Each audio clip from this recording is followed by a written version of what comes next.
Hey guys, sanibonani, molweni, bethuna ninjani. How are you guys doing? Long time no see. Yeah, I am A Tumfaze, but my dad named me A Twinsikelelo, but you can call me A Tumfaze. Some people call me Yeye, some call me A, some call me Yetu, whatever floats your boat. So today's topic is a job testimony time. Yay! So let's get straight to it. So for those of you who have seen my previous video on the wilderness season and being unemployed for 9 months, yeah, that was quite tough to share. And for those of you who haven't seen that video, I'm gonna link it in these corners, top corners somewhere. So yeah, I was unemployed for 9 months at the time of that recording, which I believe was in January, because I became unemployed last year as of 1st of April. Yeah, so when I filmed that video in January, it was 9 months. And but all of that kind of changed, as you're gonna hear. So then there had been an extension of that unemployment period from 9 months to about a year. Yeah, to about a year. So now let me just backtrack a bit.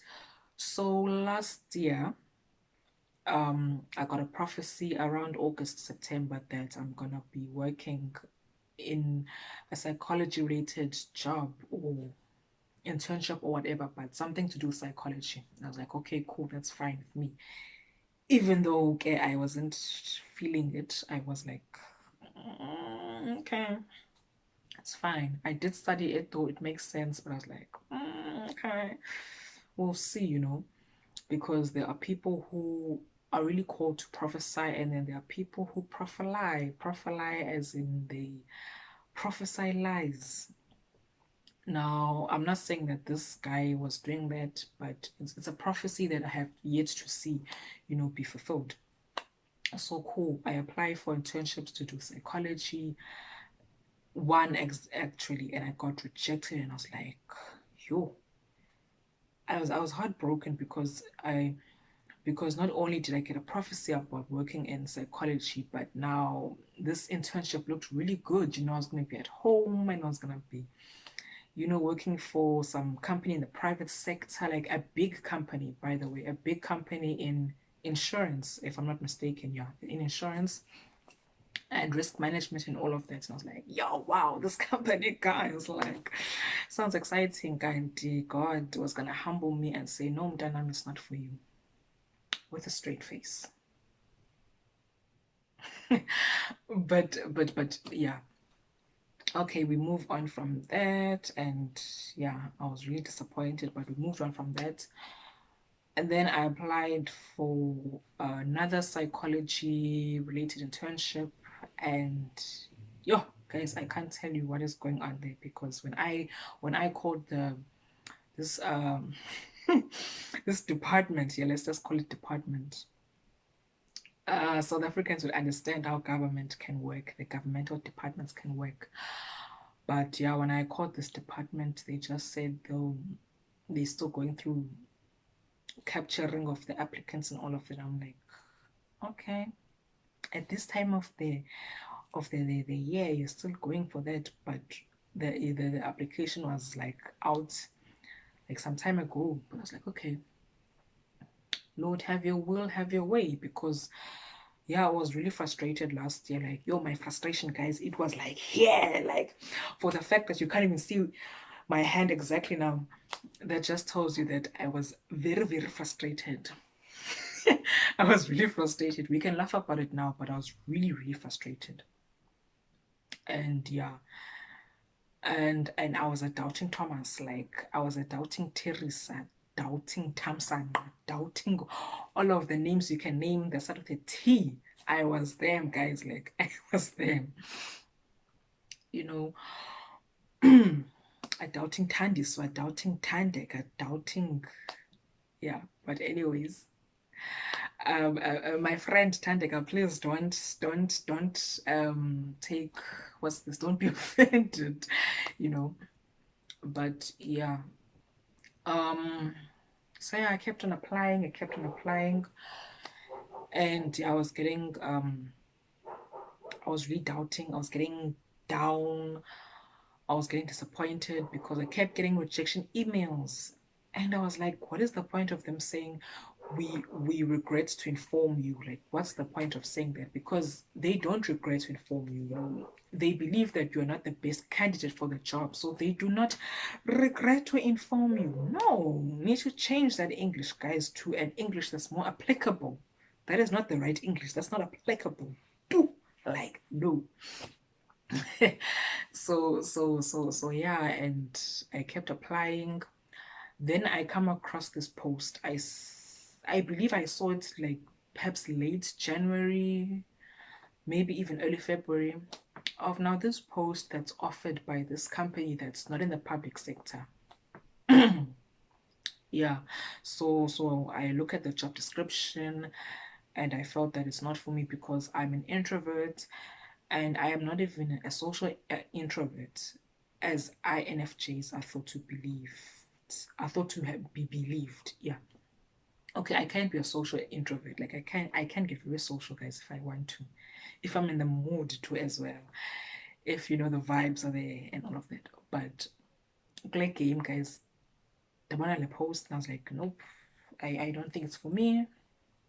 I felt like yeah, I would get interviewed because I am a resident of the place in which they want, in which the job is going to be situated in.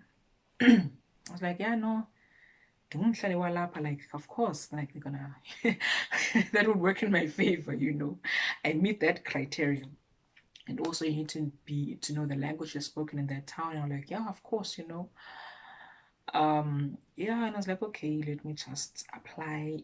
Well, oh, at first I was like, yeah, I meet the requirements, but it's not, I don't see the job description fitting in with my personality. So I'm like, nope, I'm not gonna apply. And I'm like, okay. I overlook it and I just go on with my days. You know, I go on living life. I go on applying for other jobs. I applied for jobs in administration. I hate administration, but I've got experience in administration. I've got experience, you know, capturing data, working in reception. I've got experience with social media because I was a marketing and communications intern at reception. Guys, like that doesn't sound believable. Ne? Like people be like, hey, to how did that work? Like, how does that work? You work in marketing and then you are based at reception, like Njani, like how does it work? And I'm like, no, we had to make it work, you know. Yeah, we will talk about how that worked another day. Um, yeah, I won't go there because that's an entire story. That's a very detailed and long story. But yeah, I had to make it work. I enjoyed social media, so I would apply for a lot of jobs to do social media, even though I knew that my purpose was much bigger than social media. For me, I believe one of my purposes in life is to help people, you know, help people with their health. So that internship wasn't really working for me in terms of me working on my purpose, but it was helping to pay the bills, to buy the clothes, to buy the glasses, to buy, you know, to look good and just to get some work experience, obviously. So yeah. Um then sometime in January, during my sleep, early hours of the morning, I believe, God told me that He wants me to get out of the marketing and communications industry. And I was like, phew, that's a huge relief, hey, because I really didn't like the industry. But, and the big but, guys, like the biggest but ever. I was like, okay, Lord, you want me to leave the industry, but now where do I go next? Like, eating into like, you know, I'm the type of person who likes to know the full plan, guys, like the detailed plan from A to B. Like I want to know the entire plan, and God doesn't have to do that. Hey, like He doesn't have to tell you His entire plan. He can just be like, "Mntanam, uzawuqala ku-point A, point Z. I will tell you much later on how you're gonna get there." That's the God that we serve. And yeah, I was like, okay, God, I'm happy that you told me to stop working in marketing and communications, but now this how happy like to where do I go next, And yeah, and I had to consult God a lot on that. And the other prophecy that I got last year was that God is working everything out step by step. And I'm seeing that happening because, God would tell me something in this step, and but how to get to this one, it's not known. And like even the in between is not known, but we're gonna see how we get there. God is there with me either way, all the way, actually, not even either way, like all the way he's there, like all the way, guys. And yeah, I was like, okay, okay, God is fine with me. So then I stick to that and I'm saying, okay, cool. I'm applying for other jobs that have got absolutely nothing to do with marketing and communications until a certain time. And yeah, I then got frustrated because I said, okay, so I'm obeying you, God, but I'm not seeing anything. Like, what's happening? Why am I not, seeing anything now? Seeing like the direction of this, of what you told me. And then unfortunately, I disobeyed him and I started applying for jobs in marketing and communications. And yeah, guys, like, I'm not gonna lie, when I would read those job descriptions, I would see that this is not my cup of tea. But I would apply because ndiyawufuna umsebenzi, guys, like ndiyayithanda imali. like like I am that type of person, and I like being financially independent, you know, like I really do. So it was quite hard to be unemployed. You can imagine now when you like being financially independent and now you find yourself not so financially independent. But yeah, and I would feel bad, man, for disobeying God. Yo, and I would ask for forgiveness and all of that. And yeah, that happened for quite some time. And then I said, okay, you know what? Let me just stop doing this. Let me stop disobeying God and just stick to what He told me. Okay, cool. January goes past, and then I think towards the end of January or early February, I see this post for this job. That's not in the public sector. The company is not in the public sector. I look at it and I'm like, yeah, this job, the job description doesn't doesn't doesn't sit well with me because I'm an introvert and I'm very, very introverted. I can be extroverted when I want to be, but it's not on demand. Like, I can't just get to a place and be like, yeah, hi guys, like in Johnny. Like, I cannot be like that, guys. I, I am I'm very chilled, as you see. So this job requires me to interact a lot with people, but mostly on an educational basis rather. So I'm like, okay, it's fine. I feel like because I'm gonna I fit the criteria. And yeah, the criteria of the requirements, and they want someone who has a year's work of experience. I'm like, okay, that's fine with me. I look at this, I'm like, yeah, I think I fit the requirements, but I'm not interested in the job, so I overlook it and I go past, I apply for other jobs. Then later on in February, I'm like, you know what, let me just apply for this, because this once, I don't know, because no job is coming for me right now, so I'm like, okay, I don't have a job offer, let me apply for this. I apply, not excitingly did at all, but I just apply. Okay. Then I thought, then the like the 20th of February or the 31st of yo, February doesn't have 31 days. Then like the 28th of February, guys, and I'm like, oh, okay, Then when companies say if they haven't responded to you within 2 weeks, then you can see your application as being unsuccessful. That is what happened. 2 weeks went past, and I'm like, oh, okay. no response, nothing. Dololo. Okay, cool. This is not for me. And I wasn't disappointed at that. I was like, okay, I was like this disappointed because I do kind of want the money. you know, because umsebenzi it gives you a certain dignity, like it's dimasako, and you get that dignity and all of that. But after 2 weeks, no response. I'm like, okay, cool, that's whatever. so, so I continue applying for jobs, other jobs, and then I get a surprise of my life when I see an email saying, "Congratulations, we are inviting you to an interview." And I was like, yeah, okay. Never expected it. Okay, let me not lie. I was expecting it, but not that badly. It wasn't my dream job, but I was willing to apply for the post and just try my luck here. So they told me, okay, they want to interview me at 9 o'clock on a Wednesday, 29th of March to be exact. So 29th of March comes, I go to this place, and yo guys, like meaning I owned it, guys. Like I thought, yo, no way dodge the company because we're getting different addresses. Like the address I saw on Google and the one they gave me in the email were not corresponding. And I was like, as addresses as funny, like where am I going to? Like which part of this suburb am I going to? Am I going like that side or that side? And then I had to call and be like, hey, like, okay, I didn't say yay on the phone, but I had to call and ask, where's this place? We went to this part of the town and we're not seeing this address.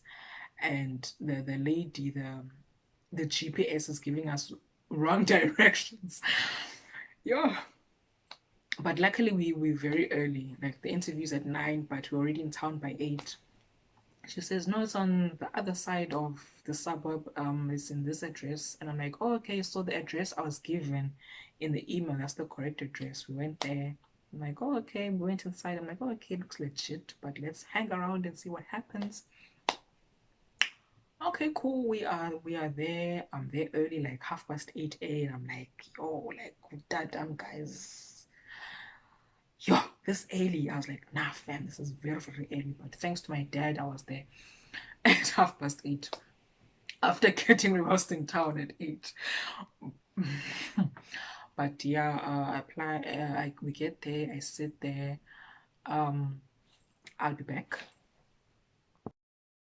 So back to where I took left off this video. So I am there. I am dressed nicely. Well, I believe I was dressed nicely. I was wearing a white formal shirt, long sleeve shirt, and a pleated long skirt. Yeah.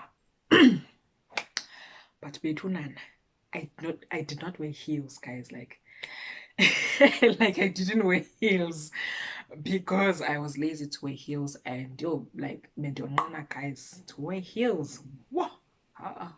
I'm not a heels type of person. But it's the only interview I've been to that I didn't wear heels, so it's not bad. It's not a bad track record. So so yeah, I wore flat shoes, and there was nothing on the email saying please dress formal. But obviously it's logical sense to dress formally. So I went there, dressed the way I was dressed, and with my short hair, and I sat there at reception, waited for isikhathi eside, guys, like a by a long date, because I was there 13 minutes for the interview. So 30 minutes before the interview, um, yeah, and I was wondering, like, where are these people who are going to be interviewing me? But I thought, okay, maybe they still busy preparing or whatever for the interview. Okay, wait. It's 1:45, and I'm like, where are the other candidates? Like, kutheni ndim ndodwa uhleli apha as a candidate, as an interviewee, like I'll look at my watch, guys, and I'll be like, where are the people? You know? And then Wabetu 10 to 5 to, I'm like, I'm the only person being interviewed. What's going on? Or like, are they so confident and positive that I'm the best candidate for the job and I'm the only one to be interviewed? Like, where are the other interviewees? And then Wabetu 9, and I get shown into the place where I'm going to be interviewed, shown to the room, escorted, whatever the correct English is. Guys, forgive me. English. I know English, ne? But I don't know English. Anyways. Anyways, I get shown to the room, and yeah, and I that's when my nerves like picked up, when I got nervous. And I got introduced to the panel, panelists, interviewers on the panel. Yeah, I got into they introduced themselves, and I was like, okay, cool. Yeah, it was nice. They interviewed me. They asked me questions. I asked them questions, and I asked them a question that I saw on the on internet to ask, which is, so good people. I asked them the question of, if they could create their ideal candidate, what would this candidate possess? And they answered.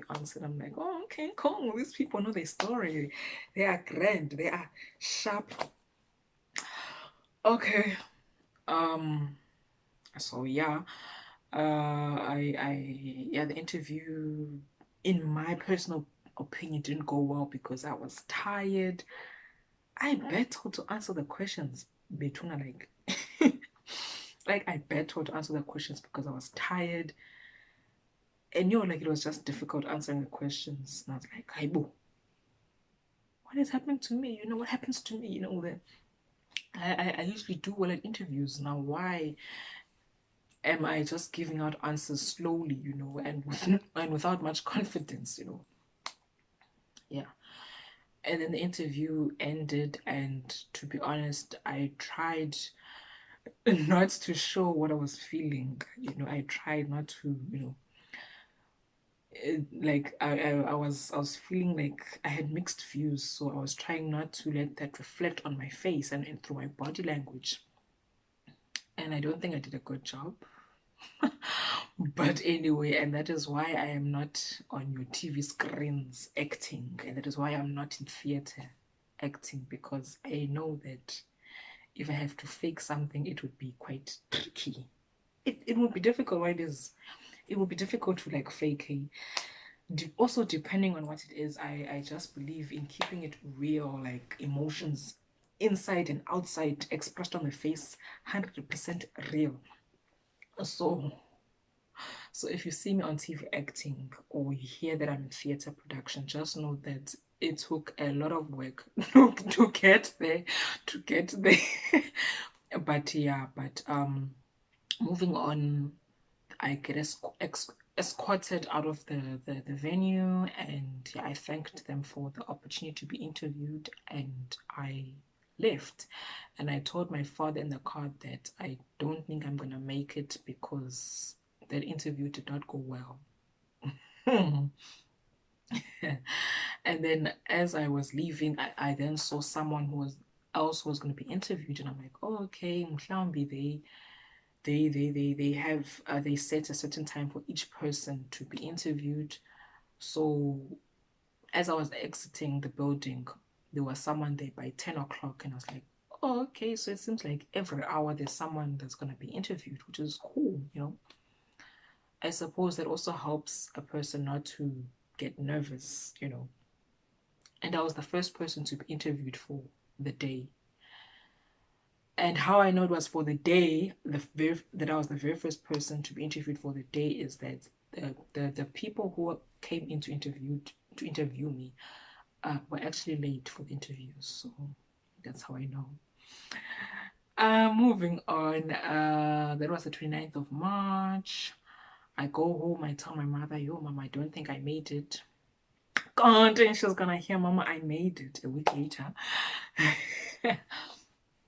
You know, uh, yeah, I forget about that interview. I'm like, move on. I'm gonna find other jobs. Even my dad said, okay, I'm done. I'm just continue finding other jobs, continue applying.